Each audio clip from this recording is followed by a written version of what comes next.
This is deceleration.news. Our guest today is Armon Alex, a climate activist and council candidate in Corpus Christi. He's one of 4 down there running as clean slate candidates, hoping to challenge and correct long-standing industrial abuses on the coast. This is Greg Harmon of Deceleration. Thanks for tuning in. We meet a machine with a movement. So for me, that means we meet a systematic, corrupt machine with a people movement. And that's what we're doing here. And I think folks are waking up to this, to the things going on with this over-reliance on heavy industry in our community. And I think folks are starting to say enough is enough.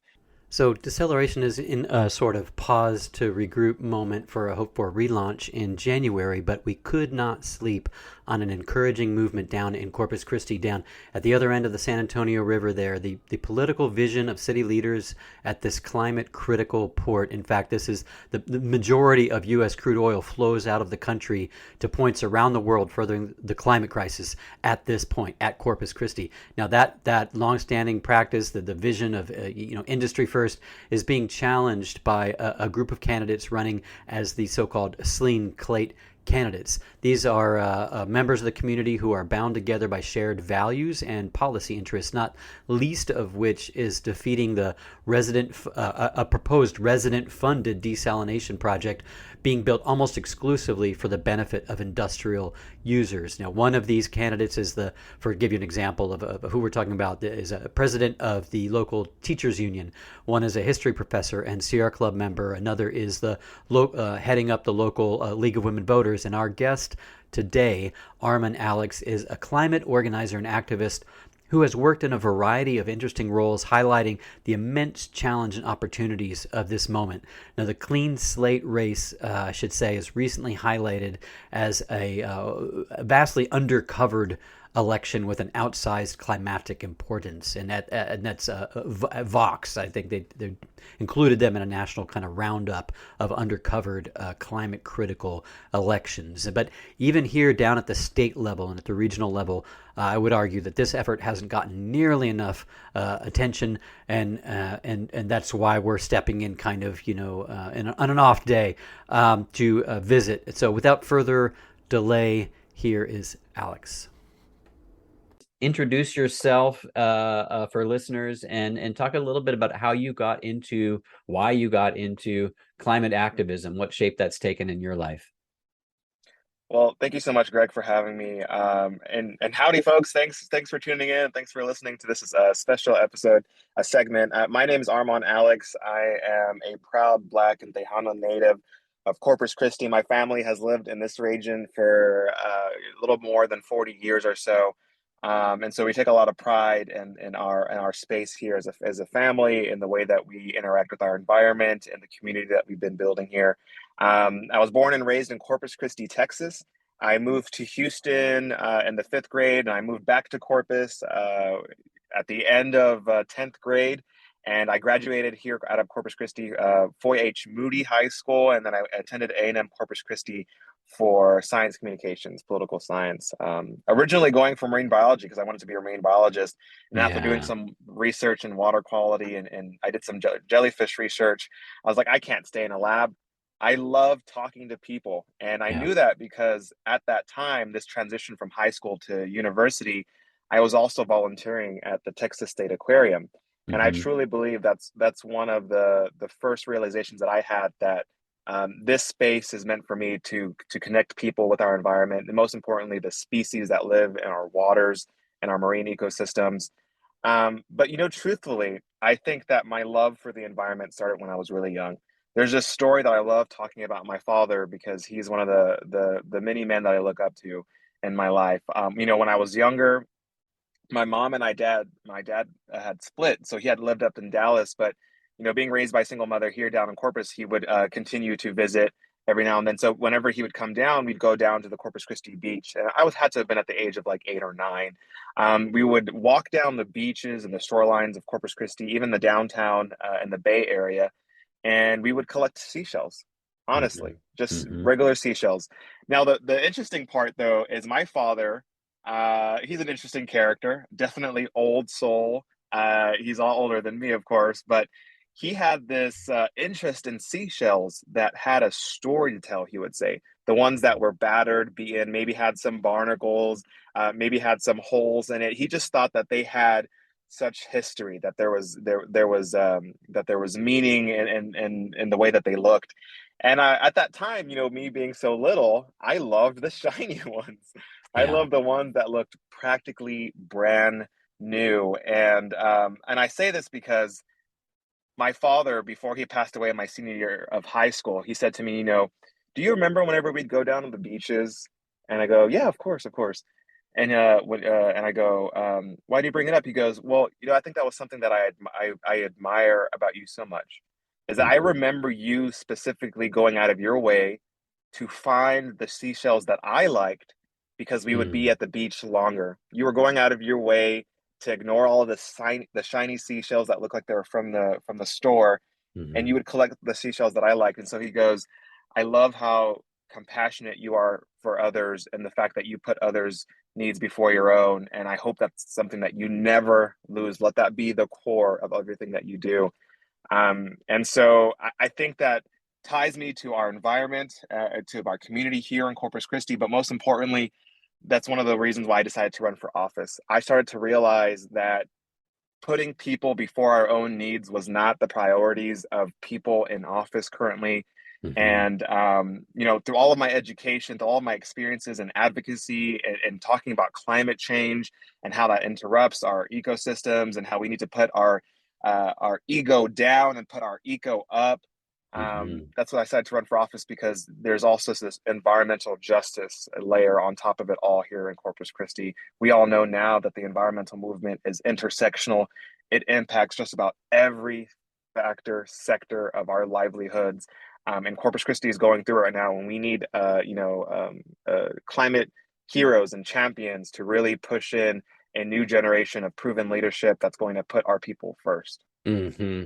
Yeah, and we're going to get into it. We're going to talk a little bit about what makes Corpus Christi so interesting, right? As an observer from, San Antonio and from farther away, like Vox.com, right? They listed Corpus and the clean slate effort down there as one of the races to watch for climate. Folks who are aware of the dangers and accelerating dangers of our destabilized climate system are watching you, right? They're watching this campaign. They understand the importance, right, of what's happening there. And we're going to get into that a little bit. We're going to talk a little bit about the clean slate, but I wonder for your own organizing work, before you cast your lot in on this, you were an organizer with Texas Campaign for the Environment, I believe. You serve or have served on in capacities like the Mayor's Environmental Task Force, Earth Echo International,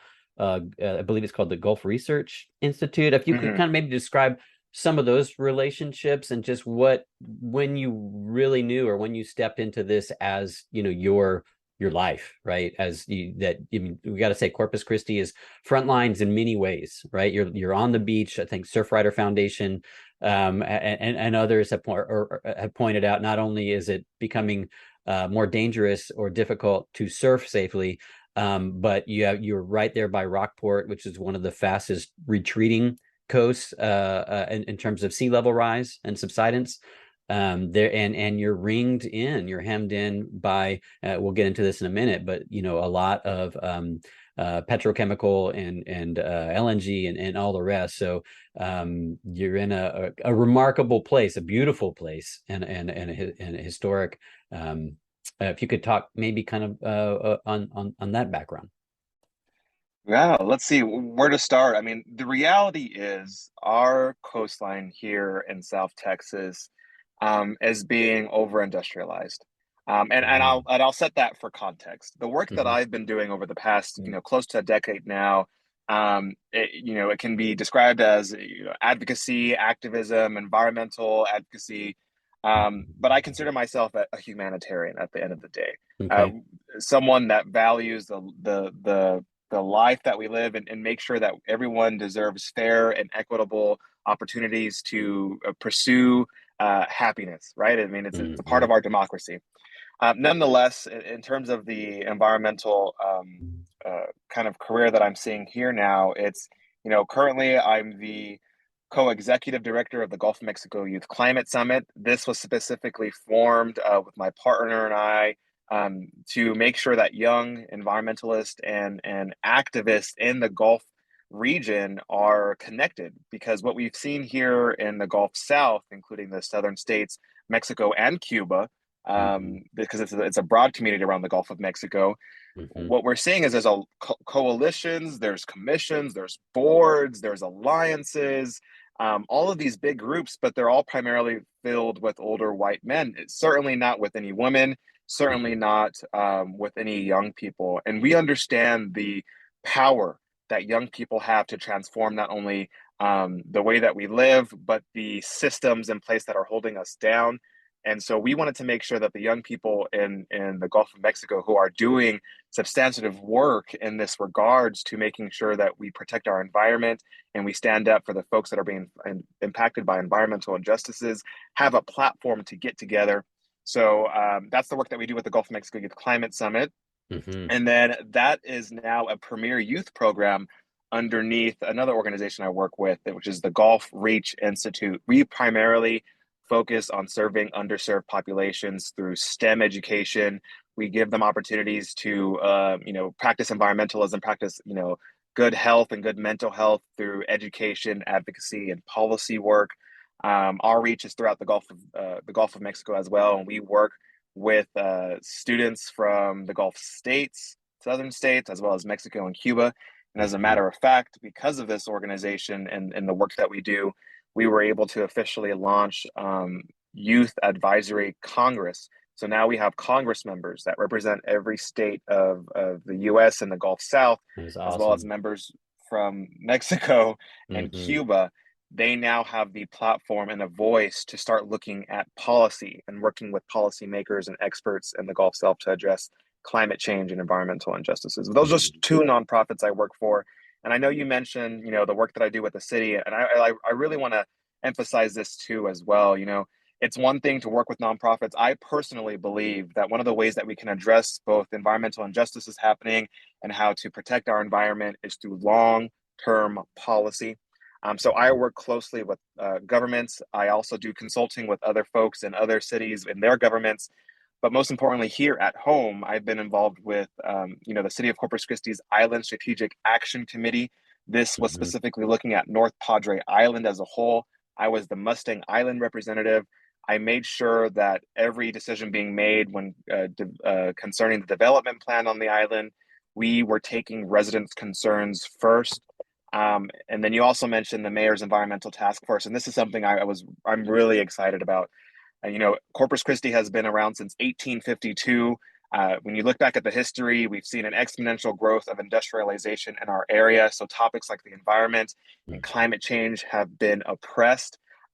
Since we've been established in 1852, nowhere in any city text or literature do you see the words climate change. Yeah. And so for us to have an environmental task force for the first time ever was super important. We had some of the best scientists in the area, some of the best experts around the environment. And me being the youngest person in many of these spaces on the city level, my colleagues, man, I take a lot of pride in this, but they were able to elect me as the first ever vice chair for this Hmm. mayor's environmental task force. And that meant to me that the work that I've been doing, the work of our team and our community, was being paid attention to. And so I think those are a little bit of the things that I've been working on here in the South Texas region. That's fantastic. I really look forward to learning more about your work and those spaces that you've been working in. Corpus is just downriver, right, of San Antonio, and folks up here, we know it for its beach, but we may not have relationships there. We may not be organizing. Folks who are fighting, let's say, the coal plant in San Antonio and CPS Energy may not, have relationships and understand what y'all are struggling with and fighting with, and I know it's very similar, like so many communities I have written about and visited and spent time in those Mm. neighborhoods around under the smokestacks and under the flares nuzzled up to the fence line. These are primarily Black and brown communities, indigenous communities that were redlined into those spaces. I got my first taste of that in Odessa, which was at one point the largest Wow, inland refinery complex in the country, and it was tremendous. that's right. What people lived and they had there, and probably likewise where you are. People would talk about the Odessa syndrome, which was just a chronic kind of low level flu that everybody had, right? And so I do want to like what you're doing, and this Vote Clean. I want to direct people to voteclean.org, and they can see the four candidates who are up running for office in Corpus. You've got Jim Klein, a history professor at Del Mar College, who's been active with the Coastal Alliance to Protect Our Environment, the local Sierra Club. Dr. Nancy Vera, who is listed as the president of the Corpus Christi American Federation of Teachers. So you've got strong union representation there. Sylvia Campos, vice chair of League of Women Voters in Corpus Christi, and yourself. And there's just such it's just a strong slate. And I feel like your message right now has got to be really like, sometimes it feels like trying to direct people's attention to climate is so it can be, or at least cast in media oftentimes as like so out of step with priorities. But you're right there where you've got, corporate welfare right on the ballot essentially, and how that industrial like decision making process is really jeopardizing just bread and butter, issues like filling potholes, right? As you have on the website there. And so I'm wondering if you can speak to, the roots of this effort. So folks in other communities, most of our large, I would say 30% or so of our visitors are San Antonio folks. We've got a lot of people in Houston and Austin, and then we have concerned and active folks in academia and organizing work from around the country, around the world, really, who will benefit from kind of understanding the organizing story here for this campaign. If you could step into that a little bit.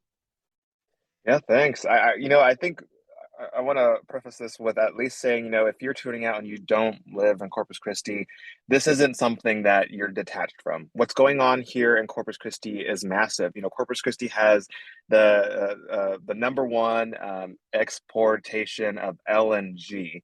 We are also the third largest port in the U.S. What happens down here in Corpus affects not only the U.S. but certainly the state of Texas. And so these are things and conversations you need to be paying attention to it. If you love our beaches and our bays, we're asking you is to pay attention and support the work that we're doing to protect those beaches and those bays, and most importantly, the people that live here. And so if that's something that you want to make sure that you support, stay in tune with the conversations, follow us along. You can follow the Clean Slate as well. But in regards to the Clean Slate, so us as candidates, we don't really coordinate with the organization that's behind Clean Slate, but nonetheless, what is important is we do associate ourselves at least with the values that they are pushing, because we can all agree that we all want to lower taxes in our water bills here in Corpus Christi. We all want to end corporate tax breaks, most importantly. We want to make sure that we continue to invest in road repair, and we're not just, every candidate, it sounds like this year, is talking about updating our infrastructure. But my problem is they're just saying update infrastructure and they're not saying how. For the four of us, myself, Dr. Jim Klein, Dr. Nancy Vera, and Sylvia Campos, the plan for us to make sure that this goes faster in terms of updating infrastructure is to shorten the contracts for which our city pulls in to fix our streets. So for instance, when we go out and identify a street that needs to be fixed, maybe it's about 10 miles long or 5 miles long, whatever it may be. When we set those contracts up, we need to make sure that the timeline is shortened so that instead of these areas that are being, worked on for sometimes 3 whole years for just 5 miles of a street aren't going on that long. Because what I've heard and what we've heard as a slate going in our communities, going door to door, part of our grassroots organizing, talking to folks on the streets, is that their businesses, primarily Black and brown businesses, are being impacted by the long construction times, We're talking about the traffic in their area. If there's no Mhm. traffic because of this construction, they're not getting business. If the traffic is too long and folks don't know where to go, they're not getting businesses. So that's just one of them. We want to also make sure that we keep our air and our water clean. We can do so by making sure we can have people on council like this slate, the four of us, to stand up against polluters in our area and hold them accountable for the emissions that they're putting out into the air, for the byproducts they're putting into our water. So we want to make sure we keep our air and water clean. For me, at least, this is really important, and I think for the rest of us as well, is to diversify our economy. Right now, Corpus Christi relies Mhm. so heavily, the majority of our energy comes from oil and gas, but there's a big part of employment that also comes from the fossil fuel industry here in Corpus Christi. Unfortunately, what we've seen is this over reliance on it. And what I would like to see, especially to address the issue of young people leaving our region and the Corpus Christi city as a whole, we have this problem of young people leaving. The way that one of the ways we can do that is to diversify our economy by enticing better jobs to come into our area. We're talking about clean Mhm. jobs. Dr. Nancy, Dr. Jim, and Sylvia and I, when we go out to the streets, we hear time and time again. My favorite conversations are with refinery workers, because Mhm. as we're talking about bringing in renewable energy, the only way to achieve a just transition Mhm. in a place like Corpus Christi, where it desperately needs a just transition, is to put our workers first. They have to be Mhm. at the forefront of these conversations, because what they tell us is, Armand, if you can guarantee that I can still put food on the table at the end of the day, that I can take my family on vacation whenever we can, that I can still put my kids through school, and that I can work in a clean and safe environment, I would do it. They Mhm. tell us, refinery workers, they're not in this job because they love oil and gas. They're in this job because of the money. The argument maybe 5, 10 years ago was there was no money in renewable energy. That is not the case anymore. We look at case study after case study of other cities in a similar situation in terms of industrial build out, like Corpus Christi. They're making the just transition. They're enticing clean energy jobs into the area, and their people are able to make just transitions. And I think that's something that we can do here in Corpus, and it would be a solution. Diversifying our economy would be Mhm. such a solution to the young people leaving, the cleaning our air, cleaning our water, just an Mhm. overall improvement of the health and wealth of our communities. And then the last two, we need to make sure that we're funding our parks and our libraries. Most importantly, this is a topic of education. This is an intersectional thing with our parks and our libraries, making sure that they're funded, that people have access.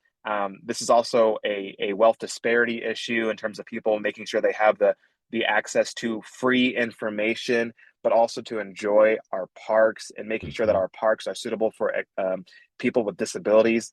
And the last one we've talked about, and I think this might be a good segue, is desalination. Mhm. Yeah. So these are, so let me be clear. These are kind of like the issues that bind this slate of candidates, right? You're kind of like running Absolutely. down, right? So these are things that, so in the organizing side of it, it sounds like maybe Texas Campaign for the Environment or others kind of created, maybe called a table together, or but you all each individually were kind of moving in this direction, and this, correct me if I'm wrong, but this was kind of an assistance with branding and amplifying and kind of a message, or bringing coherence to kind of maybe a platform. Is that close to accurate? Yeah, well, I think it's important here to also mention that the TCEs, they're doing their own independent expenditures aside from what we're doing. We can Right. associate and affiliate with the actual slate because these are values that we prioritize. And us as candidates, we just make sure there's no communication between candidates and TCE as a whole, Yeah. for legal reasons. But most Right. importantly, these issues are important to us. And I love the fact that you mentioned the organizing style. Hmm. TCE is known for the work that they do, grassroots organizing, going door to door, talking to people, Right. fundraising, putting environmental issues first. And so for Sylvia and I and Dr. Jim Klein and Dr. Nancy Vetta, we prioritize grassroots organizing. We love going door to door. And man, I'll even say this, I think I'm almost addicted at this point Hmm. of knocking on Hmm. people's doors. I look forward to every morning I wake up to talking to folks that I would Hmm. represent in office if they vote for me. But grassroots organizing. And for folks that Okay. don't know what grassroots means, it's just going down to the roots, the fundamentals, the systems, and Hmm. making sure that we can get a people movement built by going door to door. Yeah, well, I wanted to make sure to capture that because I want to, push along that vision that for folks who are, you're in your community, you're looking, to do something like this to create, a movement. I mean, don't shortchange the door to door. Don't shortchange the grassroots and look to Right.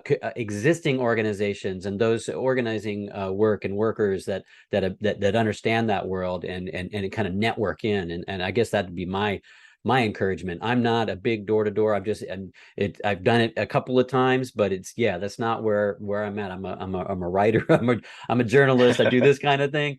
And I'm just, it's just not where, how I've done it, but I like watch people that really thrive in that area. And I'd like to tag along and not necessarily be like the point person, because it is fascinating. And for folks like me who are hesitant, people that my experience is that people opening up the door, having a conversation, they're happy to talk for the most part. And I know you gain a lot through that process. But yeah, the desal. So this is something. So if for folks who go to the Clean Slate website or voteclean.org, and you're checking out kind of like the issues as they're laid out there, and as Armon, you were sharing, you're not going to see like climate change, climate vote blasted on there, but it's very clear this is a values geared that way. And desal is tagged, and that's where I saw 95 million in tax breaks for this desalination work,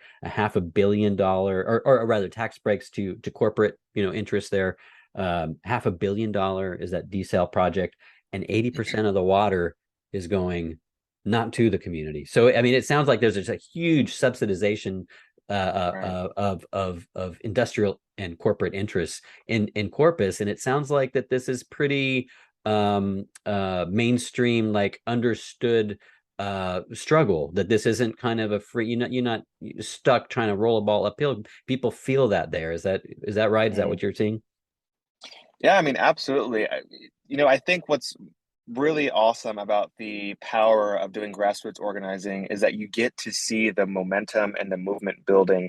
One of my favorite public servants since said, "We meet a machine with a movement." So for me, that means we meet a systematic, corrupt machine with a people movement. And that's what we're doing here. And I think folks are waking up to Mhm. this, to the things going on with this over reliance on heavy industry and our community. And I think folks are starting to say enough is enough. And in terms of this desalination plant, man, it is this climax, this the climatic moment right now with this environmental work that we're doing here in Corpus Christi, because this is one of the many issues we're facing. But this desalination plant, unfortunately, is being spearheaded completely by industry. What's unfortunate is that we have people here in city council. And this is why the races are so important. The candidate, the campaign races being held for city council are important because people in city council right now are prioritizing these desalination plant. Let's set Mhm. aside the environmental negative impacts for right now. Let's just talk about the impact on taxpayers. So when we're looking at the desalination plant, the majority of the water that will be produced from it, fresh water, which by the way, it takes about, give or take 8 gallons of bay water to produce a gallon of fresh water. It's a crazy number. But Mhm. nonetheless, when we're looking at desalination, 80%, 80% of the water that is being produced will be going straight to industry, Mhm. and only 20% of that water be used by local residents and taxpayers. So if the majority of the water is being used by heavy industry, why is it that the city is using taxpayer money to pay for this? $500 million of our taxes are going straight to this desalination plant that will only go and be used primarily by industry. If honestly, if Mhm. they are needing water, they should pay for it. Of course, that's saying that that's not even mentioning the fact that we don't even want them here in our area. But this is just another example of how industry is overtaking the Mhm. policies. Sometimes the servants that are supposed to serve the general public, they're taking over our area, and folks are waking up to this, and we're demanding accountability. Um, and then we can start talking about desalination, what it will do to our ecosystem and the health of our community. Mhm. One of the environmental justice layers is that the desalination plant, just this very morning, I went to the Hillcrest community. The Hillcrest community here in Corpus Christi is along Refinery Row. But most importantly, this is the location of where they want to build a desalination plant. This community, called the Hillcrest community, is made up of primarily Black folks in Corpus Christi. So this is an environmental injustice. They were redlined into this area. This is something that you brought up earlier, Greg. You're absolutely Mm-hmm. correct. They were redlined into this area. Historically, Black folks lived there. The city, the state, when they pushed the new harbor bridge, they relocated people. When the port of Corpus Christi Mm-hmm. came in, they relocated Black folks in that area. And so they're continuing to just poke and poke at this vulnerable community right now. So it's an environmental injustice. The Mm-hmm. environmental impact, unfortunately, from desalination is the byproduct. And a lot of folks just don't know this, and that's all right, because we need to stick together and educate each other about these issues. This is the only way that we can organize as a community to stand up against this industrialization in our area. But the environmental impacts is this: desalination, in order to create water, the science is sound. Unfortunately, the impacts are terrible. Out of 8 in 10, excuse me, 8 out of every 10 desalination plants around the world fail. And the ones that are successful are used for industry. And the ones that are successful are used miles and miles Mm-hmm. offshore, if not in areas nowhere near residents. Mm-hmm. But nonetheless, the byproduct of this plant is called brine, Mm-hmm. heavily salted concentration of a byproduct. And the only ways that the plant can get rid of them is to either burn the brine, which would result in terribly concentrated toxic gases being released into our air, or to put it off into our bay or the Gulf of Mm-hmm. Mexico. Mm-hmm. Of course, if we don't go with the first option, that leaves us with the second option. Unfortunately, folks, go back to, freshman year of biology, or high school biology, when we learned that marine ecosystems are sensitive to pH, Mm-hmm. turbidity, they're sensitive to the salt. And so these are concerning issues when we talk about relocating heavily concentrated brine in our bay. I mean, because most importantly here, we're not just talking about maybe a gallon a day, we're talking about tons Yeah. and tons every day being put into our bay. And the crazy thing, and Dr. Jim brings this up uh, uh, a lot, is the fact that there hasn't been a study here in Corpus Christi of what would result of having multiple desalination plants. Because here's the issue, folks.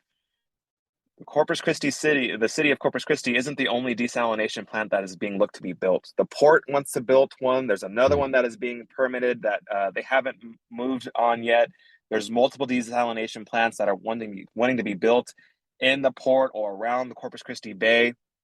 And so we don't even have a survey or research in place to see what would be the results of multiple desalination plants in Mm-hmm. our area.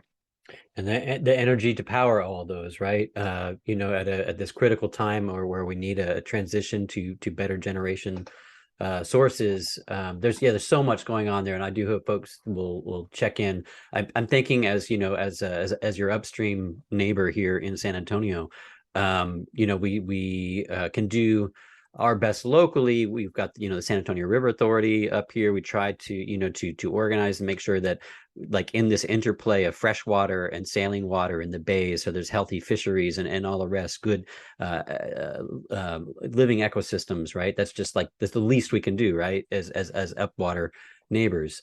But for folks who maybe even live farther afield, you mentioned earlier in the interview, and I just want to kind of close with this thought and this conversation, is how folks can demonstrate solidarity to the work that you and others are doing, to the struggles around the build out for a just transition, for all the rest. I'm thinking, the Corpus Christi LNG, and I don't know the latest on this, but there's an effort to boost an existing LNG facility by, I believe, 2/3. A big, massive build out, other facilities coming online, other efforts for LNG, down coast and up. Mhm. How would you encourage folks to kind of like link arms with you and others in Corpus to kind of advance a kind of like a shared vision and shared strength? Well, I'm honestly, Greg, I'm so glad you asked that, because Depending on who you ask, they'll tell you that this what they'll recommend is just one specific solution. But in my eyes, the one way that folks that don't live here in Corpus Christi Mhm. but are wanting to help in social support, and leverage our voices down here, there are many ways to do that. And I think this is something important that you mentioned earlier, Greg. You don't feel comfortable going door to door, but there are others that really do. And so you can either you can be on the sidelines with that, or not. But you have your own specialty, Greg, and that may be journalism. And I think it's important to allow folks to practice what is most easiest for them in terms of getting showing support for these issues. So if you like to make phone calls to representatives, call the offices here in Corpus Christi, the city of Corpus Christi, call our city council members and say that you live in San Antonio, and you let them know that y'all are paying attention to what's going on here. You're paying attention to the environmental injustices happening here in Corpus Christi. And if you don't like to make phone calls, maybe you can do some texting to some neighbors here. You can get plugged into some of the work that we do here in Corpus Christi that way to do text banking for folks during this important time during campaigning right now to just get the vote out. There are plenty of people running for office these days, including the clean slate, myself, Dr. Jim Klein, Dr. Nancy Vera, and Sylvia Campos, myself, Armon Alex, that are running for a clean slate to oppose these terrible, terrible environmental injustices happening to our community. And if none of that is what works best for you, then come on down and joining us for a protest, join us for one of the marches or rallies that we do. And hey, if that's not something that you're able to do as well, there are multiple solutions out here. And all that I'm wanting to emphasize here, folks, is whatever activism you do best, whether it's journalism, whether it's social media campaigns, whether it's attending marches or protests, continue to do that work and emphasize it more and leverage the voices here in Corpus Christi into the work that you're doing. And most importantly, what's happening here in Corpus Christi is happening not only to us, it impacts the rest of our state. So this isn't everyone's issue. We just so happen to be on the front lines, and we hope that you are able to join us in this effort to see a better Corpus Christi tomorrow so that we can make sure that we curtail our carbon emissions, that we can lower our taxes, that we can make sure to end corporate tax breaks and to end this over industrialization, and so that we can start addressing the environmental injustices happening in the Gulf South region. Okay, Armon Alex running for District 3 City Council in Corpus Christi, Texas, part of the Clean Slate effort there. How do folks keep track of you, know when a good time is to, if they want to come down to Corpus, they want to go out to South Padre, but they want to stop in and they want to be visible at an action at the same time. Yeah, what are your details for folks? Right. So if you would like to stay attached to the story and the work that I'm doing, and some of my activism, you are more than welcome to follow me on my socials. You can find me on Instagram and Facebook and Twitter and all that fancy stuff, including LinkedIn. My username is at Armon Alex. And the easiest way to remember my name is my arm is on, and that's exactly how you spell it, arm on Alex. Mhm. But most importantly, if you want to stay in tuned with all of the environmental work happening here in the Corpus Christi region, I'll throw in a few plugs. I'll throw in the Texas Campaign for the Environment. They're well in tuned with a lot of the environmental work going on in the entirety of the state of Texas, but they also do have a reach here in Nueces County and the southern part of Texas. And then also, we got voteclean.org. You can Mhm. actually stay in tune with the campaigns for the races for city council here. And I'm so glad, Craig, that you brought up earlier in the segment that this is a race to watch in terms of environmental work. Absolutely, absolutely. Well, we are doing that, and we look forward to following along and seeing how folks do mobilize there, and all around the world. We're watching, encouraging, and look forward to our next conversations.